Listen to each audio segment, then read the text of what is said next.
চেয়ারে বসে নামাজ পড়ার বিষয়টি বর্তমানে বহুল আলোচিত এবং ব্যাপকভাবে প্রচলিত একটি বিষয় হয়ে দাঁড়িয়েছে। এই বিষয়ে আমাদের দুটি বিষয় জেনে নিলে আমরা বিষয়টি পরিপূর্ণভাবে আয়ত্ত করতে পারব। প্রথম হলো, যে ব্যক্তি দাঁড়িয়ে নামাজ পড়তে অক্ষম হয়, এমনিতে দাঁড়িয়ে নামাজ পড়া ফরজ, নামাজের মধ্যে কওমা এটি একটি ফরজ বিধান। তবে হ্যাঁ, যদি কেউ দাঁড়াতে অক্ষম হয়ে যায় তাহলে তার জন্য বসে নামাজ পড়ার বিধান রয়েছে। তবে সে বসবে হলো মাটির উপর বসে নামাজ পড়বে, এটি হলো তার জন্য বিধান। যদি সে মাটির উপর বসে নামাজ পড়তেও অক্ষম হয় তবেই কেবলমাত্র তার জন্য চেয়ারে বসে নামাজ পড়ার অনুমতি রয়েছে।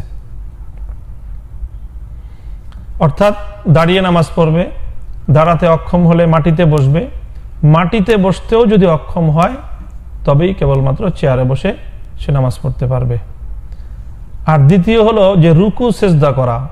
যদি কেউ রুকু সেজদা সরাসরি মাটির উপর করতে পারে তো মাটির উপর রুকু সেজদা করবে, আর মাটির উপর রুকু সেজদা করতে না পারলে ইশারায় রুকু সেজদা করে সে তার নামাজ আদায় করবে। কাজেই যদি কেউ মাটির উপর বসে রুকু সেজদা করে নামাজ আদায় করতে সক্ষম হয় তাহলে তার জন্য চেয়ারে বসে ইশারায় রুকু সেজদা করে নামাজ আদায় করা শুদ্ধ হবে না।